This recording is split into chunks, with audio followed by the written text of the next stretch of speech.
All right. Hey, everybody. Happy Monday, GNU Radio Conference. Good to be here with you after a couple of years being away. My name is Matt. I'm here representing Sid and Marc. We're going to talk about the radio resilience competition, which is a new type of virtual CTF that we're going to be running here at GRCon this year. So the radio resilience competition was sort of envisioned by Sid Sijbrandij, who founded Radio Resilience LLC. In a completely separate context, Sid is also the founder and CEO of, co-founder and CEO of Gitlab. This activity with radio resilience is completely separate from that, has nothing to do with that, so just want to put that up front. Sid has reached out to myself and Marc Newlin, who are the co-founders of Agitator, a wireless and security consulting company, to help him put together this competition and run the event. So we're happy to be here representing Sid in that capacity. And if you want to reach out to us, you can email us. It's just our first names at radioresilience.com if you want to track us down after this. So we're going to briefly run through sort of the motivation and background behind this competition, why we wanted to run this after many other wireless competitions have been run, what we think we're bringing to the table, and why we think it's exciting. We'll tell you a little bit about what we've learned from competing in past SDR challenges. And then we'll tell you about the radio resilience competition that we're going to be running here this week at GRCon. And I'm going to try to encourage you to compete because it's going to be fun. And we'll wrap up with the demo. So first, I'd like to start with a message from Sid, our sponsor. So here we go. For that, Matt. I've been running a software business for the last couple of years, but I also studied applied physics. And I had to go back in my 5th year of studying and go back and do one course that was left of my first year. It was electricity and magnetism. It was the hardest thing to do. And I never imagined myself going back to that. But when I found software-defined radio, I was hooked. It was super interesting and it's super approachable. So as I started getting into it, I found GNU Radio, which was awesome. And but I also discovered the DARPA SDR competitions, the Spectrum Challenge, and the Spectrum Collaboration Challenge. And that got me thinking. And it got me thinking about the progress in radio. Because I think one of the biggest benefits has been unlicensed spectrum. Now that we have unlicensed spectrum, where you don't need permission to broadcast, there's been so much innovation. I cannot live without Wi-Fi. And it's working because devices are well behaved. But I think we should put the bar higher. On the internet, we don't assume that everyone is well behaved. And I think that as things get bigger and there's more users and more devices, that will be the case for the radio spectrum as well. So we got to make sure that radio works, even if people are intentionally trying to interfere. And when we have protocols that can deal with that, I think it will make radio work better also when there's no interference, because it will just be more reliable, period. And to get there, I think a competition is a great way. Cool. So a little background on Sid's motivation for starting the RRC here. So what brought Marc and I sort of to Sid's attention was Marc and I competed in DARPA's Spectrum Collaboration Challenge that ran a couple of years ago. If you all have been coming to GNU Radio Conference or following the space for a couple of years, you probably saw this a few years ago. I know some people that were involved in organizing the competition are here today. I see you, Craig. Hey, Craig. So Marc and I competed as a individual team.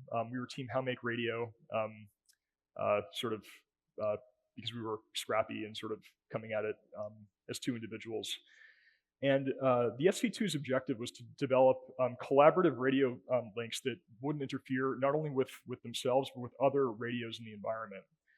And it was a really cool competition. They built some amazing technology.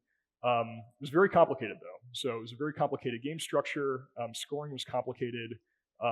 The number of variables that we were optimizing for, the state space was so huge. DARPA built some really incredible infrastructure, which was also pretty complicated. And some of the downsides there was it meant that we had a very slow iteration time. It would take upwards of 30 minutes to get back 10 minutes of data. And there was also a lot of sort of like bespoke development that went into developing for this really powerful, but very complicated hardware testbed.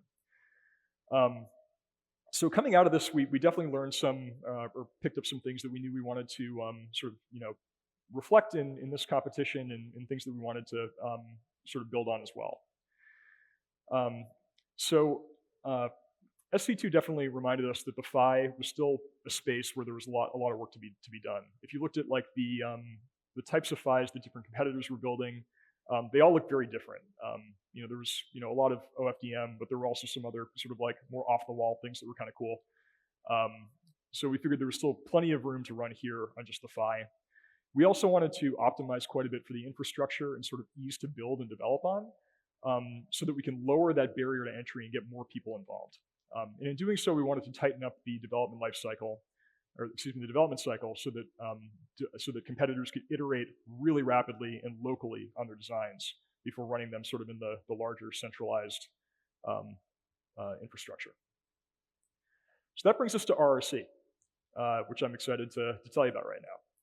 So the radio resilience competition is a new kind of virtual CTF, and our key objective here is to improve the state-of-the-art of resilient radio links. If you've heard of RRC, maybe you heard us talk about it last year. We announced it at GNU Radio-20 and we soft launched it last fall with 6 teams. We ran sort of 5 like warm-up events called scrimmages, and then had a final event where we had a number of different scenarios and sort of put together all the things that we built up to till then. And in spring 2021, we ran another series where it was more of a like a continuous competition. Rather than having these sort of like events that we focused our efforts on, we built more automation so that we would run daily matches and automatically publish the scores on a daily basis, so that competitors could iterate and see that improvement day after day. So why should you compete? Well, we're at GNU Radio Conference. RRC is built on GNU Radio. I'll tell you more about the infrastructure when we get a little bit more into it, but GNU Radio is all over the infrastructure that runs this thing. It's also fully open source. So the infrastructure is open source, and Sid, being a big believer in open source, is asking that all competitors open source their submissions under an OSI-approved license. Again, just fostering the spirit of collaboration and innovation. And also, it's fully virtual. So given that this is a unique event, a unique year, where a couple hundred of us are here in person, a couple hundred of us are virtual all over the world, this is a CTF that we can all compete in, whether we're here in Charlotte or if we're just on the internet too. And everybody's on equal footing in that regard. So if you want to compete, we've got a couple events that we're going to be highlighting throughout the week here. First thing you should do, if you're even remotely interested in competing, hit that link up top, radioresilience.com. There's going to be a link from that page to register. Go ahead and register right now, and that'll kick off some things in the background that will stand up the infrastructure for you to submit your image if you decide to build one and submit it later. So do that now, get that out of the way, and you'll hear from us with some more information. So other events, sort of how the week is going to go. We're featuring 3 rounds. The submissions are due Monday, Tuesday, and Wednesday at 6 p.m. Submit your image before 6, and we'll run it overnight, and then we'll provide your update sort of in a daily leaderboard. We'll post the results online prior to the lightning talks we're going to give, so you can check back earlier in the day to see how you did and make changes and things like that. But we will do a daily check-in as well, where we'll talk about how things are going, what we're seeing, that sort of thing. I'm also going to be here in person today and tomorrow, and then we're going to be, online, virtual on the GNU Radio Matrix channel, on our own Slack as well, for any help and questions and things like that you might have. And then Thursday at 4:30, we're going to announce the final results as well. We've got some great prizes this year. So if you win, one lucky winner will take home a B205 Mini and a MacBook M1 Pro. MacBook Pro M1. There you go. So some pretty sweet prizes. It's a pretty sharp, SDR development rig there for you, for whoever comes in first. Terms and conditions apply. U.S. residents only, unfortunately, due to like tax and contest laws and stuff like that. Stuff the lawyers figured out. And see our website for all the full terms, but nothing too crazy there. So how does RRC work? So RRC takes place in a fully virtualized test bed that we call the simulator, very creative name. And the simulator is an environment where basically what we have is we have GNU Radio running in a number of different Docker microservices that are all orchestrated with Docker Compose. Docker Compose is basically a framework for running different Docker images sort of in concert with one another. Provides some networking and some other sort of glue that makes all that nice. The signal processing is primarily in GNU Radio and Liquid DSP, and we provide a fully working environment, including a submission-ready image out of the box. So if you git clone the simulator and just run the build script, you're ready to compete. Obviously, you can then take that and build on it, tweak the knobs, make it perform better, but we really wanted that on-ramp into the competition to be as friendly and accessible as possible. So for local testing and development, the environment is fully reproducible locally. It requires, I believe, Ubuntu 20.04, but you can run it on your laptop. It does not run in real time, so you do not have to have a beefy machine. The simulator is like sample synchronous and will slow itself down to match whatever hardware you're running it on. For the competition, however, we're going to take your image and run it on an EC2 box that we have. Everybody runs in the same box. And then we'll post your results and logs and things like that somewhere where you can pull them down the next day. If you want an architecture diagram, here's what it looks like. There are 5 different kinds of microservices. Only one of them you will be developing code for. So where you see those 2 blue arrows, points to 2 microservices called the Blue Radio container TX or RX instance. What we're going to do is we're going to take the image that you build and we're going to create 2 instances of it. And the traffic flows for scoring purposes from the transmit radio to the receive radio. All of the IQ that's being generated is getting, by these different microservices, gets pushed into this microservice called the channel emulator, which takes all those IQ streams, muxes them up, and then redistributes the product out to all the other microservices for, ingestion, reception, decoding, traffic that interferes with the blue radios, etc. And if you want to get more into detail, we really break all this down on the website there. If you go there and then you click on go to the radioresilience.com and then click on the competition page, we break down the architecture and what these different microservices do in a little bit more detail than I can provide right now in 25 minutes. But so the key takeaway is that there's all this stuff happening in the background, but the only 2 things that you're touching are those blue radios. So the rules are also available online. But basically our traffic marshal container, the one on top, it's a container that we control that you don't touch, is going to generate a number of packets for your blue radios to deliver to each other. What the packets contain is a sequence number, a bunch of pseudo-random data, and then a signature. And what we're doing when we receive a packet back from you is we're checking, first of all, to see if that signature matches, and then to see if we're getting contiguous sequence numbers from you. And if you drop a packet, that caps your score. So basically, your score at the end of this is equal to the highest contiguous sequence number that you receive. And the reason why we do that is because we want to incentivize the development of really reliable radio links. So you could deliver, if we send you 1,000 packets to deliver, you drop the first one, and then you deliver the 999 that follow, I'm sorry, your score is 0.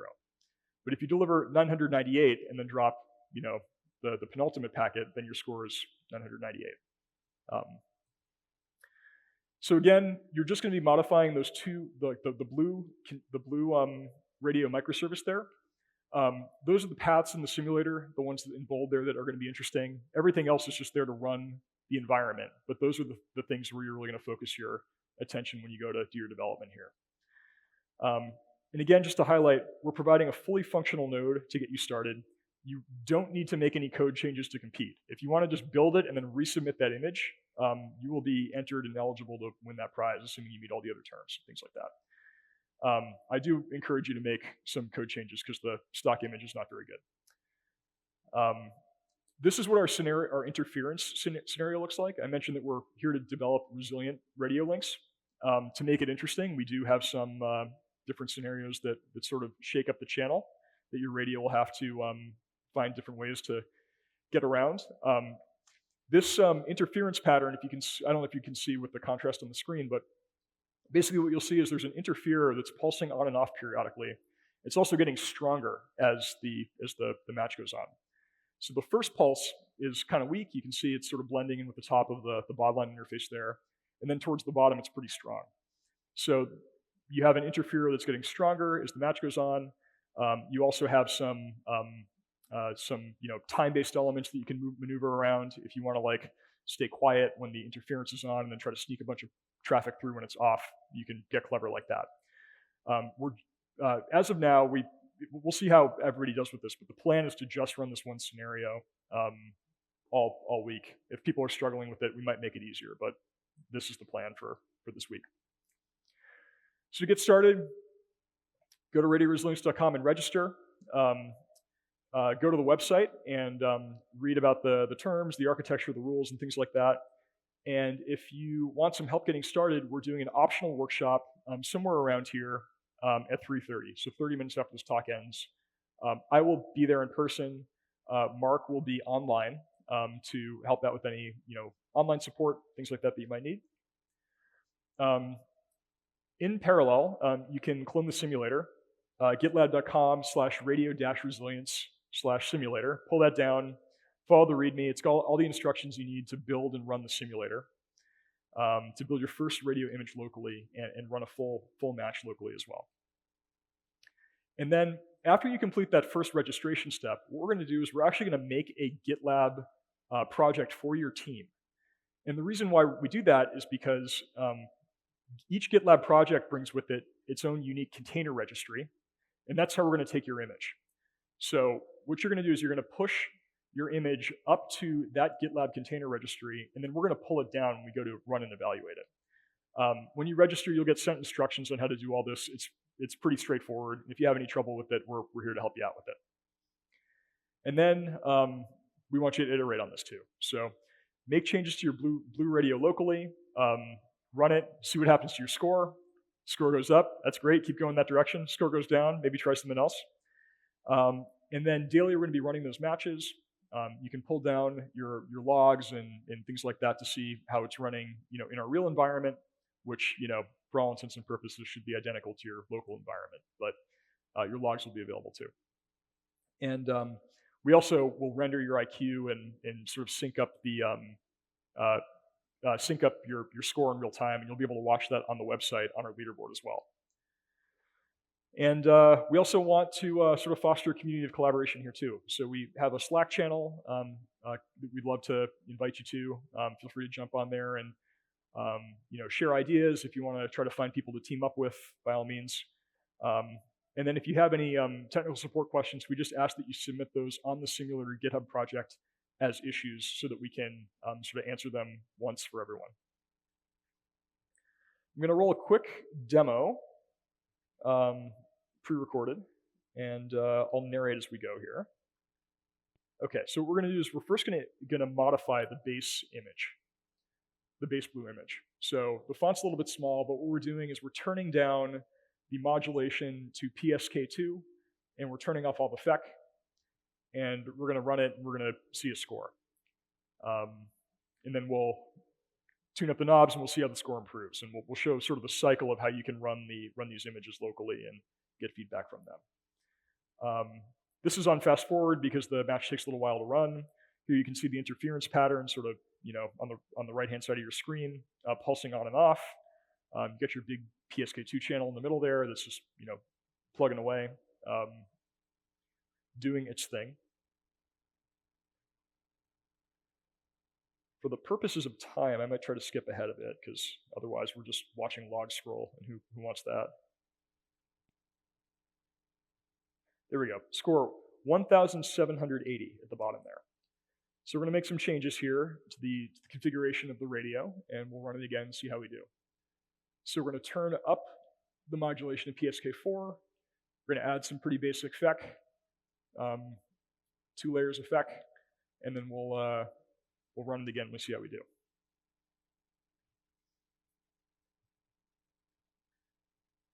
And off it goes. There goes the radio again, and I'll skip ahead for time.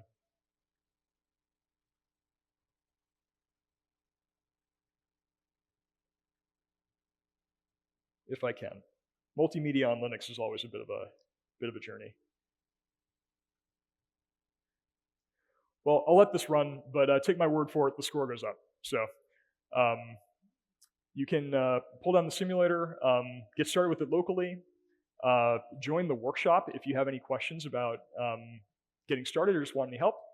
And I really hope that you'll consider competing. We think this is going to be a fun addition to the GNU Radio conference program, and we hope you all enjoy it. Let me just find my slides as we wrap up here, and I think we are done. Let's see. Nope. There we go.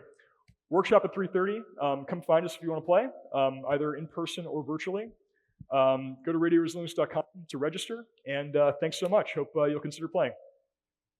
All right. Thank you, Matt.